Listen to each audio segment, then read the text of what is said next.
Friends, இப்போ பார்த்தீங்கன்னா இதுதான் நம்ம வீட்டோடைய பாதாம் மரம். எவ்வளோ பச்சை பசேல்னு அழகாக இருக்குது பாருங்கள். பட் இது ஒரு சீசனில் கொட்டுன்னு இலையெல்லாம் கொட்டி ஒரு மாதிரி ஆகிடும். அண்ட் இது பார்த்திங்கன்னா குட்டி மரம் அந்த சைடு ஒன்று தெரிஞ்சு பாருங்கள் தூரமாக. அதுதான் வந்து இதோட அம்மா மரம். நம்ம அங்கே வந்து கொஞ்சம் எடுத்துகிட்டு வந்து இங்கே வளர்க்க வச்சோம். பட் இது எவ்வளோ அழகாக எவ்வளோ பெருசாக வளர்ந்துச்சு. அண்ட் இதுலேருந்து விழுந்த விதைகள் எல்லாமே வந்து நம்ம பசங்க வந்து எங்கள் வீட்டில் குழந்தைங்க சாப்பிடுவாங்க. அதுக்காக கலெக்ட் பண்ணுவோம். இது வந்து நாட்டு மரம் தான்.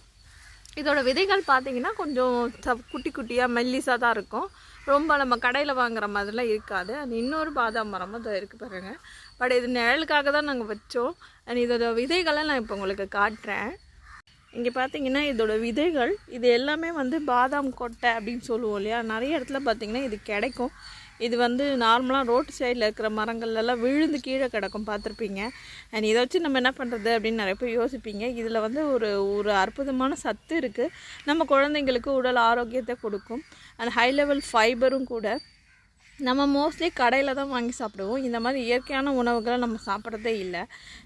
இந்த பார்த்திங்கன்னா நாங்கள் வீட்டிலே இது வந்து கீழே விழும் போது எல்லாத்தையும் நாங்கள் கலெக்ட் பண்ணி வைக்கிறது ஒரு இடத்துல.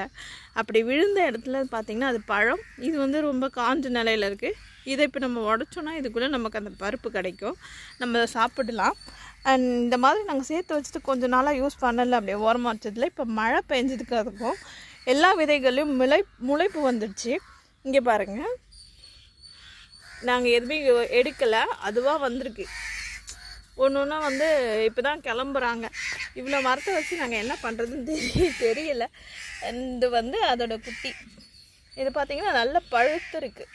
பழுத்து பாருங்க. அவங்கன்னா அதில் ப்ரெஸ்ஸாக பண்ணால் வந்து வருது இல்லையா, பழுத்து இருக்குது. இதோட லீஃப் பார்த்தா இப்படி வரும்போது இந்த மாதிரி தான் வரும். அண்ட் இவ்வளோ மரங்களை நம்மளால் வளர்க்க முடியாது. எல்லா விதைகளும் கண்டிப்பாக முளைக்கும். அப்படி முளைச்சாலும் நம்ம இது எல்லாத்தையும் பயன்படுத்த முடியாது. நமக்கு தெரிஞ்ச ஃப்ரெண்ட்ஸ் அண்ட் ஃபேமிலி இருந்தாங்கன்னா கொடுக்கலாம். பட் இந்த பாதாம் மரத்தை ஏன் நிறைய பேர் வளர்க்க மாட்டுறாங்க அப்படிங்கிறது எனக்கு தெரியலை. இதில் நல்ல சத்து பாருங்கள்.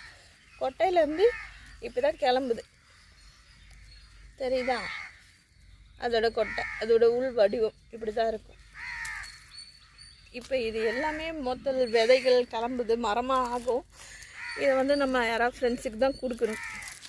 என்ன பண்ணுறது, நம்ம இவ்வளோ மரத்தை வளர்க்க நம்ம வீட்டில் இடமும் இல்லை.